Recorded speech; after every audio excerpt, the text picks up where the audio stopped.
తల్లి జన్మనించినప్పుడు కేవలం ఒక ప్రాణం పుడుతుంది. ఎప్పుడైతే బ్రతుకు మనకు కష్టాల్ని ఇస్తుందో అప్పుడు ఒక జీవితం పుడుతుంది.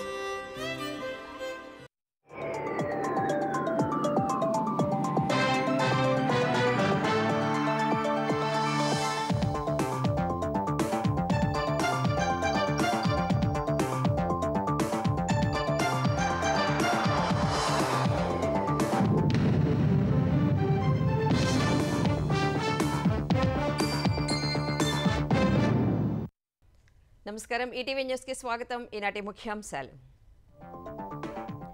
బనకచెర్లను అడ్డుకోవాలని కేంద్రానికి తెలంగాణ విజ్ఞప్తి. కృష్ణా గోదావరిలో 1500 టీఎంసీలకు గ్యారంటీ ఇస్తే అభ్యంతరం ఉండదని వెల్లడి. ఏపీ జలదోపిడీని అడ్డుకోమంటే సీఎం అబద్ధాలు చెబుతున్నారన్న బీఆర్ఎస్. కృష్ణా గోదావరిలో ఉన్న వాటాను తగ్గించి అడగటమేంటన్న హరీష్. సముద్రంలో కలిసే నీటి వాడకంపై సమస్యలు సరికాదన్న చంద్రబాబు.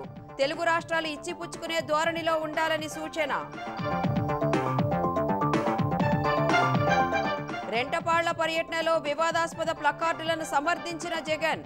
సినిమాలోని డైలాగులతో ప్రదర్శిస్తే తప్పేంటంటూ ఎదురు ప్రశ్నలు. జగన్ తీరుపై మండిపడిన చంద్రబాబు. చంపాలన్న నినాదాలు ఎలా సమర్థించుకుంటారని ప్రశ్న. రౌడీయిజాన్ని సహించే ప్రసక్తే లేదని హెచ్చరిక. ఇంట్లో నోట్ల కట్టలు దొరికిన కేసులో జస్టిస్ వర్మ ఉద్వాసనకు త్రిసభ్య కమిటీ సిఫారసు. రాష్ట్రపతి ప్రధానికి నివేదిక సమర్పణ. భారత్ పాక్ యుద్ధం నిలిపివేతపై వాస్తవాన్ని అంగీకరించిన ట్రంప్. ఎలాంటి మధ్యవర్తిత్వం చేయలేదని స్పష్టం చేసిన అమెరికా అధినేత. ఇజ్రాయెల్లో ఆవాసాలు, ఆసుపత్రిపై ఇరాన్ క్షిపణుల దాడులు. ఖమేనీని బతకనివ్వబోమని హెచ్చరించిన నెతన్యాహు ప్రభుత్వం.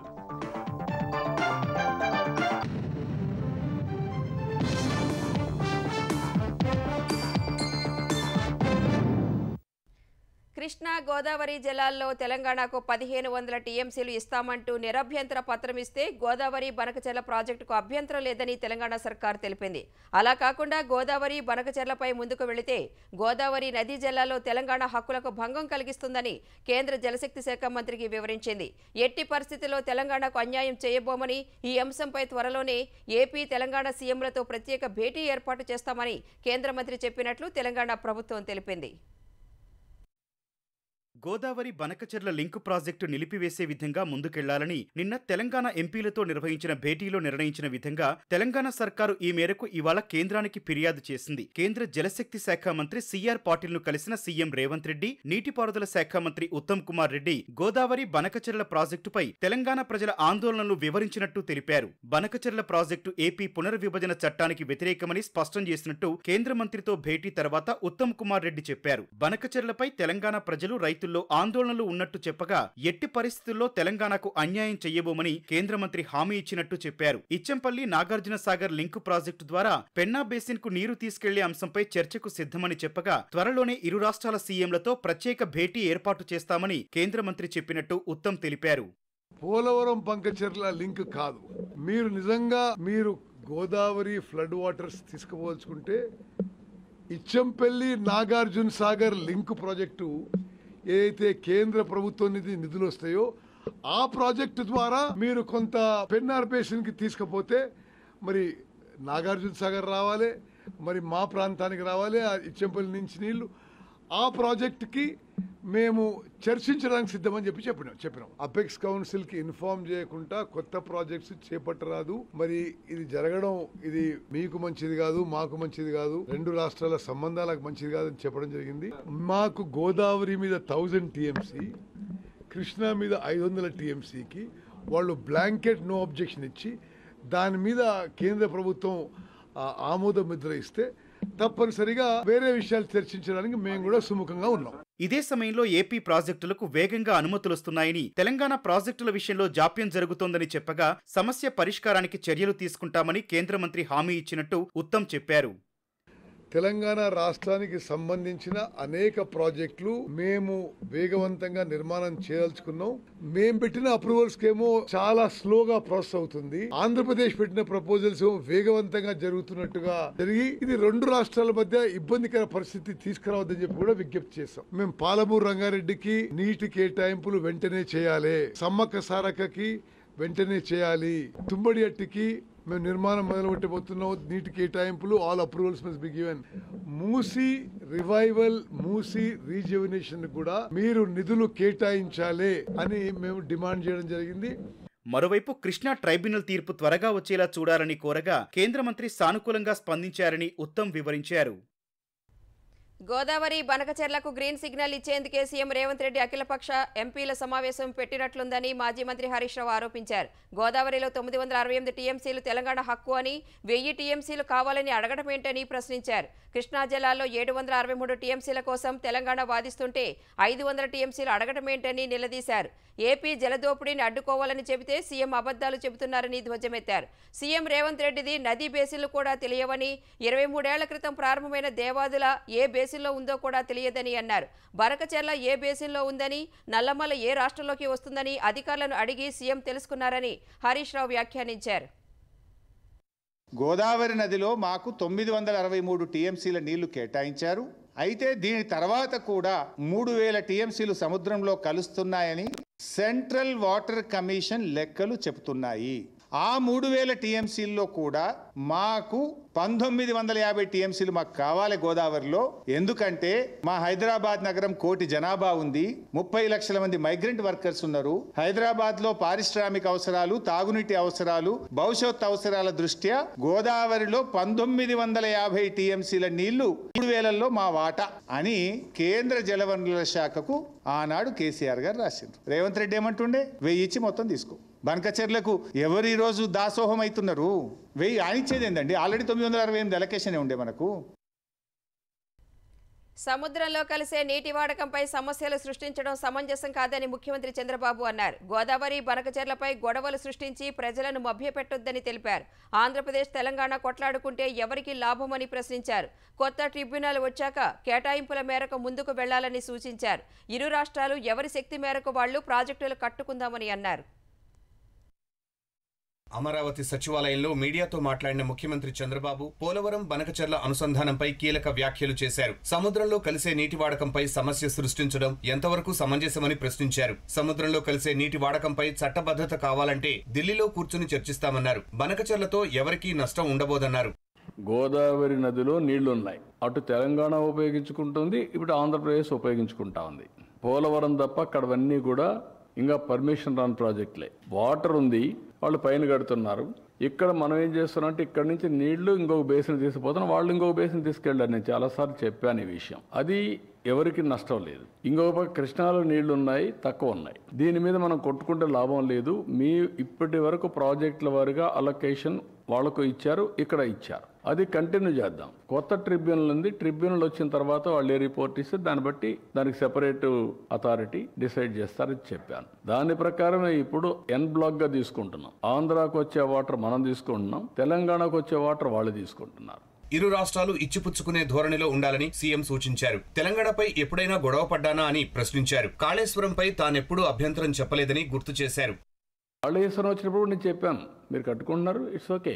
ఎప్పుడు కూడా నేను అబ్జెక్ట్ చేయలేదు. పై నుండి వాటర్ వాడుకుంటే నష్టమా, కింద నుండి వాటర్ వాడుకుంటే నష్టమా అండి? ఇది సముద్రంలో పోయే నీళ్లు వేస్ట్ అయ్యి సముద్రంలో పోతుంది. మీరు ఎక్కడ వాడుకుంటున్నారు? పైన నుంచి మీరు ఆ నీళ్లు వాడకపోతే ఎక్కడికి వస్తుంది? వీడికి వస్తుంది. ఎవరన్నా రైజ్ చేస్తే ఆ పాయింట్ రైజ్ చేస్తారు. నేను ఎప్పుడు రైజ్ చేయను. తెలంగాణ కానీ ఆంధ్ర కానీ తెలుగు కమ్యూనిటీ ఎందుకు మనం ఇష్యూస్ చేసుకుంటున్నాం? అమికబుల్గా ఇచ్చి పుచ్చుకునే ధోరణిలో సముద్రంలో పోయే నీళ్ళు మీరు వాడుతున్నారు, వాడండి. దానికి చట్టబద్ధ కావాలంటే గవర్నమెంట్ ఆఫ్ ఇండియాలో కూర్చొని మాట్లాడుకుందాం. అంతేగాని ఇష్యూ చేయడం ఎక్కడ లాజిక్ అంటున్నాను నేను. ఎన్డీఏలో భాగస్వామిగా ఉన్నంత మాత్రాన గోదావరి బనకచెర్లకు అనుమతులు రావని నిన్న సీఎం రేవంత్ రెడ్డి చేసిన వ్యాఖ్యలను చంద్రబాబు తేలిగ్గా తీసుకున్నారు. సార్, మీరు ఎన్డీఏలో భాగస్వామిగా ఉన్న బనకచెర్లకు సంబంధించి అనుమతులు రావడం మాయేనని నిన్న తెలంగాణ ముఖ్యమంత్రి రేవంత్ రెడ్డి వ్యాఖ్యానించారు. నీకు కావాల్సింది మసాలా. నేను ఎవరితో గొడవ పెట్టుకోను. ప్రజాహితం కోసం నా పోరాటాలు ఉంటాయి తప్ప వ్యక్తుల కోసం కాదు. గోదావరిలో ఎవ్వరికి డిస్ప్యూట్ లేవు. బోలెడని నీళ్లు ఉన్నాయి. ఎవరి శక్తి ఎంత ఉంటే అంత తీసుకుపోయి ఇంట్లో పెట్టుకోవచ్చు, పొలాల్లో పెట్టచ్చు, అన్ని చెరువులు పెట్టచ్చు, ఏం నష్టం లేదు. బనకచెర్లపై తెలంగాణ కూడా వ్యతిరేకంగా మాట్లాడలేదని, ఎవరికీ అన్యాయం జరగకుండా చూద్దామని చెబుతున్నారని చంద్రబాబు స్పష్టం చేశారు. ప్రజలను తమ పార్టీ కార్యకర్తలను పరామర్శించడానికి వెళ్లే హక్కు ప్రతిపక్ష నేతకు లేదా అని వైసీపీ అధినేత జగన్ ప్రశ్నించారు. పల్నాడు జిల్లా రెంటపాళ్ల పర్యటన అడుగడుగునా పోలీసుల ఆంక్షలతో కర్ఫ్యూ వాతావరణాన్ని తలపించిందన్నారు. ఏపీలో శాంతి భద్రతలు క్షీణించాయంటూ మీడియా సమావేశంలో కూటమి ప్రభుత్వంపై జగన్ విమర్శలు గుప్పించారు. ఇదే సమయంలో రెంటపాళ్ల పర్యటనలో వివాదాస్పద ప్లకార్డులు ప్రదర్శించడాన్ని జగన్ సమర్థించారు. పుష్ప సినిమాలో డైలాగ్ పెట్టినా తప్పేనా అని ప్రశ్నించారు. గంగమ్మ జాతరలో పొట్టేళ్ల తలకాయలు కోసినట్టు రపా నరికేస్తాం. అదే సినిమా డైలాగ్ అనుకుంటా చూడండి, పుష్ప సినిమా డైలాగ్ అది.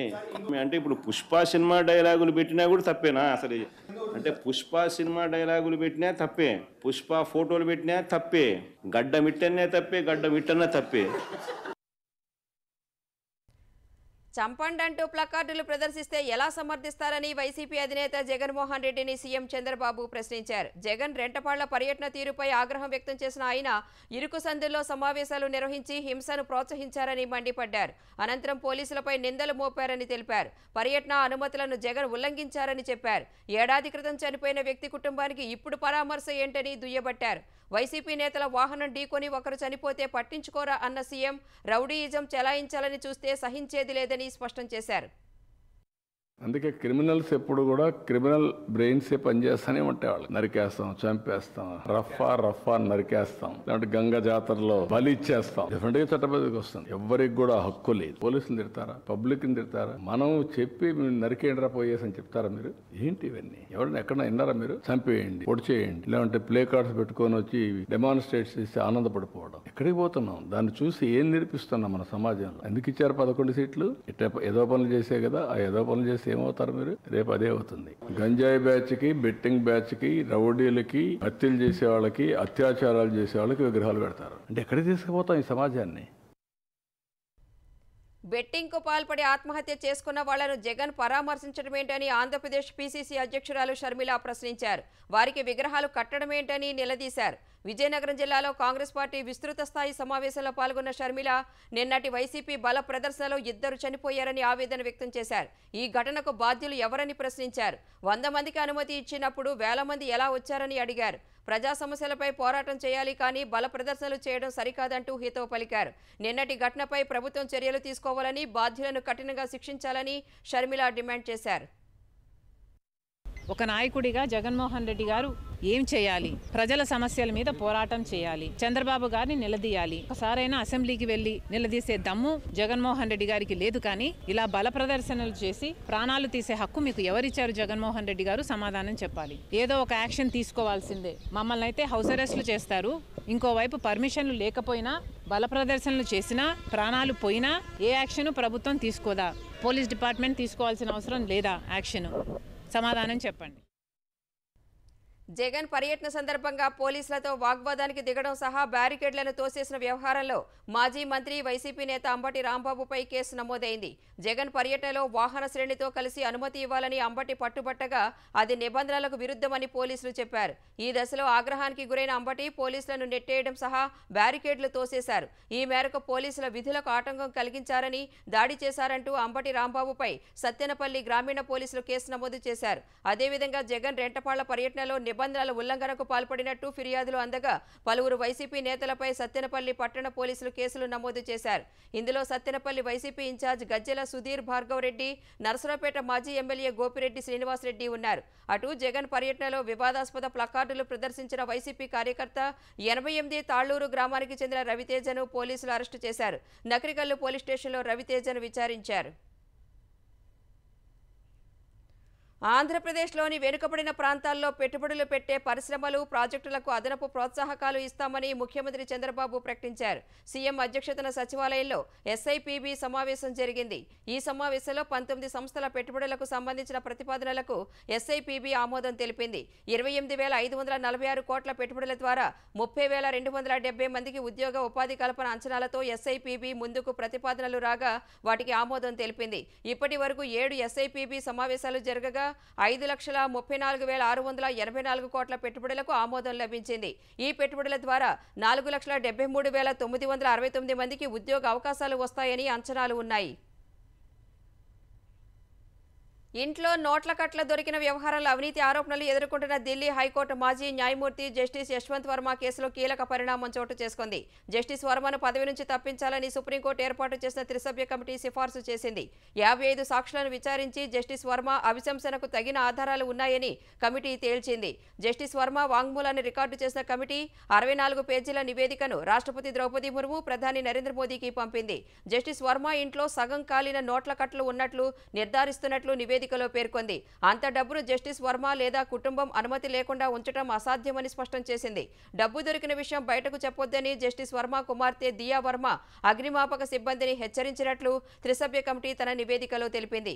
గత మార్చిలో జస్టిస్ వర్మ ఇంట్లో అగ్ని ప్రమాదం జరగ్గా అక్కడికి వెళ్లిన అగ్నిమాపక సిబ్బంది పెద్ద మొత్తంలో సగం కాలిన నోట్ల కట్టలు గుర్తించారు. జస్టిస్ వర్మ అభిశంసనకు కేంద్రం కూడా సిద్ధమైంది. ఇదే జరిగితే సిట్టింగ్ న్యాయమూర్తిని పదవి నుంచి తొలగించడం దేశంలో ఇదే తొలిసారి కానుంది. హైదరాబాద్ మెట్రో ఫేజ్ 2కు సత్వరమే అనుమతులు మంజూరు చేయాలని కేంద్ర పట్టణాభివృద్ధి శాఖ మంత్రి మనోహర్ లాల్ ఖట్టర్కు సీఎం రేవంత్ రెడ్డి విజ్ఞప్తి చేశారు. హైదరాబాద్లో 76.4 కిలోమీటర్ల పొడవైన రెండో దశ నిర్మాణ అవసరాన్ని కేంద్ర మంత్రికి సీఎం వివరించారు. 24,269 కోట్ల రూపాయల విలువైన ఈ ప్రాజెక్టును కేంద్ర ప్రభుత్వంతో కలిసి చేపట్టేందుకు రాష్ట్ర ప్రభుత్వం సిద్ధంగా ఉన్నట్లు తెలిపారు. ఈ ప్రాజెక్టు పూర్తయితే హైదరాబాద్లో రాకపోకలు వేగంగా సాగడం సహా రహదారులపై రద్దీ తగ్గుతుందని, సుస్థిరాభివృద్ధికి ఎంతగానో దోహదపడుతుందని అన్నారు. పట్టణాభివృద్ధి శాఖ సూచన మేరకు మెట్రో రెండో దశ ప్రాజెక్టులో అవసరమైన సవరణలు చేసి డిపిఆర్ సమర్పించిన విషయాన్ని కేంద్ర మంత్రి దృష్టికి రేవంత్ రెడ్డి తీసుకువెళ్లారు. తెలంగాణ రైజింగ్ విజన్ డెవలప్మెంట్ అమలు కోసం రాష్ట్ర ప్రభుత్వం టోనీ బ్లెయిర్ ఇన్స్టిట్యూట్ మధ్య సీఎం రేవంత్ రెడ్డి సమక్షంలో అవగాహన ఒప్పందం కుదిరింది. ఈ మేరకు ఢిల్లీలో బ్రిటన్ మాజీ ప్రధాని టోనీ బ్లెయిర్తో గంట సేపు సీఎం రేవంత్ రెడ్డి భేటీ అయ్యారు. ఈ భేటీలో రాష్ట్ర ప్రభుత్వ 2వ వార్షికోత్సవం సందర్భంగా ఆవిష్కరించే తెలంగాణ రైజింగ్ 2047 కార్యక్రమ వివరాలను సీఎం అందించారు. రైతులు, యువత, మహిళలు వంటి వివిధ వర్గాల సామాజిక ఆర్థిక అభివృద్ధికి, మానవ అభివృద్ధి సూచికల మెరుగుదలకు ఇస్తున్న ప్రాధాన్యతను వివరించారు. కోర్ అర్బన్, పెరి అర్బన్, గ్రామీణ మండలాలతో మైక్రో ప్లానింగ్కు సంబంధించిన విషయాలను పంచుకున్నారు. అభివృద్ధి ఎజెండా స్థిరత్వ సూత్రాల ద్వారానే సాధించవచ్చని ఈ సందర్భంగా టోనీ బ్లెయిర్ పేర్కొన్నారు. Bharat future city, young India skills university, young India sports university వంటి అంశాలపై బ్లెయిర్ ప్రత్యేక ఆసక్తిని కనబరిచారని భేటీ తర్వాత సీఎం కార్యాలయం ప్రకటించింది. కాళేశ్వరం కమిషన్ విషయంలో తనపై బురద చల్లటం సరికాదని, తనపై వచ్చిన ఆరోపణలు నిరూపిస్తే రాజకీయాల నుంచి తప్పుకుంటానని మల్కాజ్గిరి ఎంపీ ఈటెల రాజేందర్ సవాల్ విసిరారు. బనకచెర్ల అంశంపై ఉమ్మడి రాష్ట్ర అసెంబ్లీలో కొట్లాడింది తానేనని గుర్తు చేశారు. కాళేశ్వరం కమిషన్ విచారణ త్వరగా పూర్తి చేసి నివేదిక ఇస్తుందన్న నమ్మకం తమకు లేదన్నారు. ఈ అంశంపై వెంటనే సీబీఐ విచారణ జరపాలని డిమాండ్ చేశారు. కాళేశ్వరం నిర్మించింది కేసీఆర్ కాదని, జలయజ్ఞంలో భాగంగా ప్రాణహిత చేవెళ్లను రీడిజైన్ చేయగా అందులో 3 బ్యారేజీలు మాత్రమే కొత్తగా నిర్మించినట్లు వెల్లడించారు. ప్రాజెక్టులు అంటే మీ తాత జాగీర్ లాగా టెండర్లే లేకుండా పంచుకునే పద్ధతి తప్పు అంటున్నాం. నేను అంటున్నా, నీకు దమ్ముంటే నువ్వు అంటున్నావు కదా, కాంగ్రెస్ ప్రభుత్వం దమ్ముంటే విచారణ జరుగుతుంది కదా, రేపు రిపోర్ట్ వస్తుంది కదా, రిపోర్ట్ వచ్చిన తర్వాత నువ్వు చర్యలు తీసుకో. కానీ ఇప్పుడు మాత్రం ఆ 2 పిల్లల్లో 3 పిల్లల్లో కుంగిపోయింది. వెంటనే రిపేర్ చేసి మళ్ళీ ఆ మోటార్లను రిపేర్ చేసి రైతాంగాన్ని నియమించే ప్రయత్నం చేయండి. సూత్రప్రాయంగా బ్లంటే చెప్తా ఉన్నా, కేసీఆర్ ఇట్లాంటి ఇష్యూస్ అన్ని కూడా క్యాబినెట్ లో పెట్టకుండా అన్నాడు కాలేదని చెప్పి 100 సార్లు చెప్పి నాడు మంత్రిగా ఉన్న కూడా చెప్తున్నా. ఇప్పుడు బీజేపీ చెప్పట్లేదు. యోగా జీవితంలో భాగం కావడం ద్వారా రోగాలను ముందస్తుగా నివారించవచ్చని సీఎం చంద్రబాబు అన్నారు. యోగా దినోత్సవ ఏర్పాట్లపై సమీక్ష నిర్వహించిన సీఎం ఎల్లుండి జరగనున్న కార్యక్రమాన్ని విజయవంతం చేయాలని పిలుపునిచ్చారు. Yoga for one earth one health నినాదంతో చేపట్టిన ఈ కార్యక్రమం వివరాలను పవర్ పాయింట్ ప్రజెంటేషన్ ద్వారా చంద్రబాబు వివరించారు. యోగా నిర్వహణకు యోగి 5 స్మార్ట్ మ్యాట్ యాప్ అందుబాటులోకి తెచ్చినట్లు చెప్పిన సీఎం, అది టీచర్కు అసిస్టెంట్గా, విద్యార్థికి గైడ్లా పనిచేస్తుందన్నారు. 3.5 లక్షల మందితో రేపు సూర్య నమస్కారాల కార్యక్రమం నిర్వహించనున్నట్లు వెల్లడించారు. ఎల్లుండి నిర్వహించే యోగా దినోత్సవంలో అనేక కొత్త రికార్డులు నమోదు కానున్నట్లు చంద్రబాబు చెప్పారు. అమరావతిలో అంతర్జాతీయ ప్రమాణాలతో నిర్మించే స్పోర్ట్స్ సిటీ నిర్మాణానికి సహకరించాలని ఏపీ విద్యాశాఖ మంత్రి నారా లోకేష్ కేంద్రాన్ని కోరారు. ఈ మేరకు కేంద్ర యువజన వ్యవహారాలు క్రీడల శాఖ మంత్రి మన్సుఖ్ మాండవీయతో సమావేశమైన లోకేష్ అమరావతిలో రాజధాని నిర్మాణ పనులు శరవేగంగా సాగుతున్నట్లు చెప్పారు. క్రీడల అభివృద్ధికి ఏపీ ప్రభుత్వం ప్రాధాన్యమిస్తోందని, అందుకే స్పోర్ట్స్ సిటీ నిర్మాణానికి సహకరించాలని కోరారు. ప్రపంచ స్థాయి శిక్షణ సౌకర్యాలు కల్పించడం, జాతీయ అంతర్జాతీయ వేదికలపై వివిధ క్రీడా విభాగాల్లో అథ్లెట్స్కు మద్దతు అనేది స్పోర్ట్స్ సిటీ ప్రధాన లక్ష్యమని వివరించారు.